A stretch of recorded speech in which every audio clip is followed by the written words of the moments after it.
Yes, you'd want to ask me why. In the question and answer session, not now. I don't see Israel touching the Iranian oil. Now that's going to be a very, very important event in world affairs. If Israel takes control of this oil, Israel will have her hands on the throat of the world. Not so much Britain and the United States, because Britain has North Sea oil. The United States has a lot of oil, sufficient to meet its domestic consumption. And so who is going to have Israel at their throats? The answer, Europe, Japan, and the rest of the world dependent upon Middle East oil, but particularly Europe and Japan. Which is why at this moment you will notice a lot of strange noises coming out of Europe in hostility to the United States. Because the Europeans are beginning to open their eyes and now beginning to slowly understand what we knew all along. Yes. This is why the German minister made a statement concerning Mr. Bush and acting in a way like Hitler acted. It's not by accident. But Israel has a PhD in deception, because it's Dajjal at the back of this, the mastermind.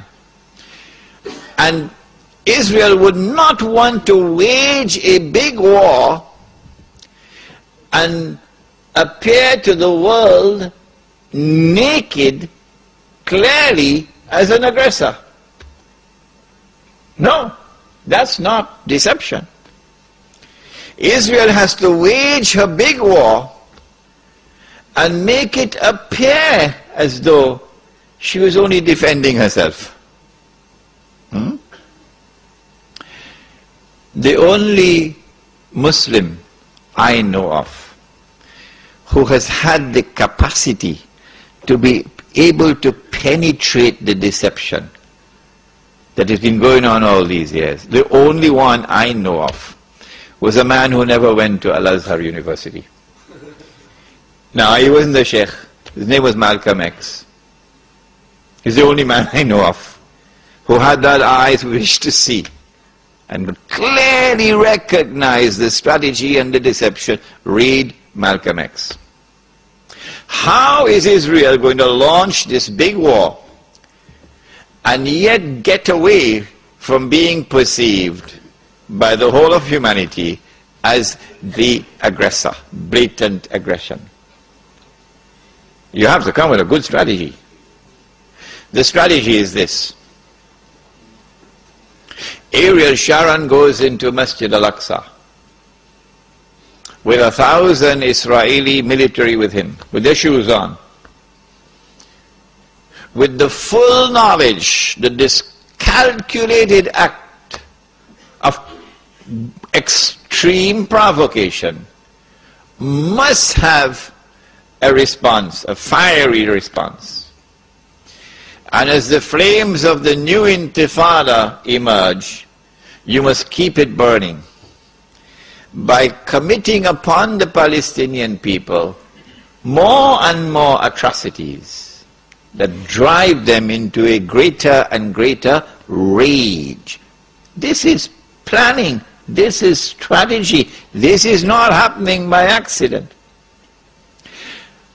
As Israel unleashes this barbaric oppression upon the Palestinian people,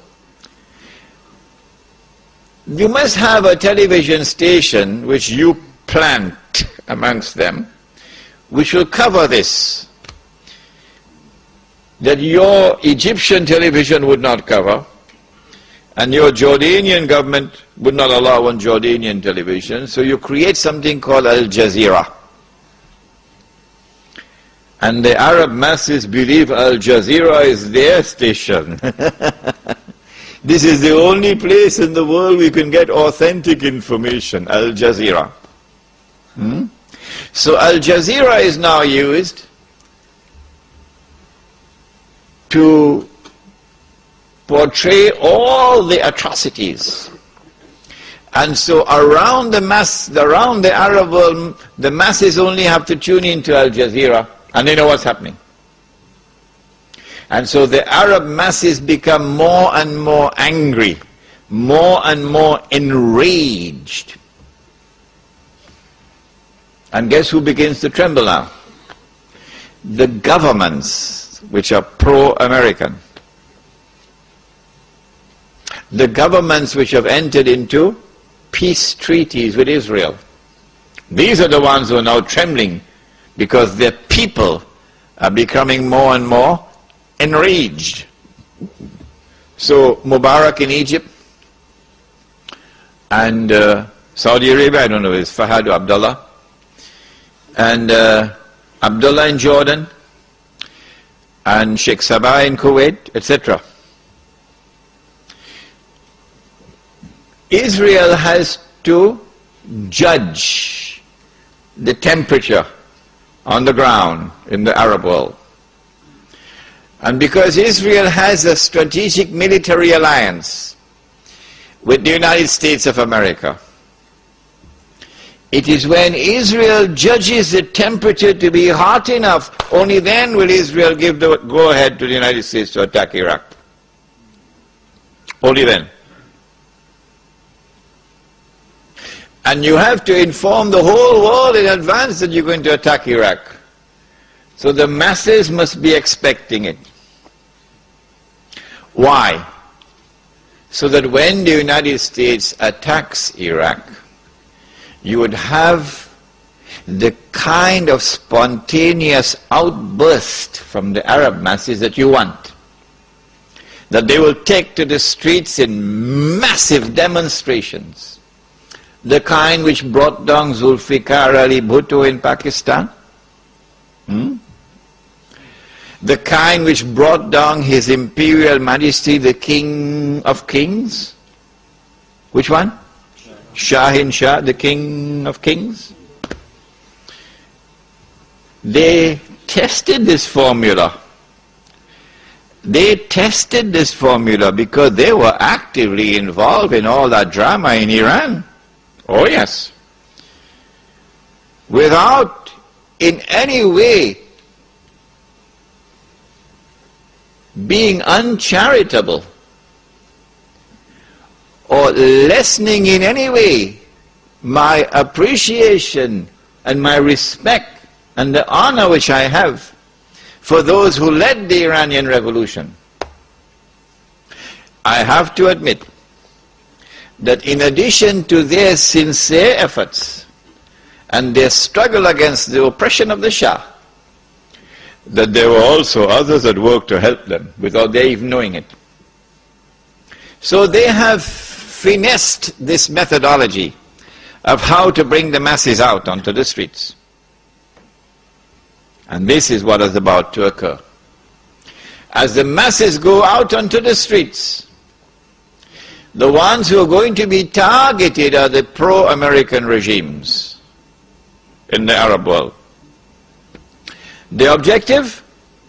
To get one or more of these regimes to fall through massive demonstrations, anti-American and anti-Israeli demonstrations. Which one is likely to fall first? Let me stop. Come on.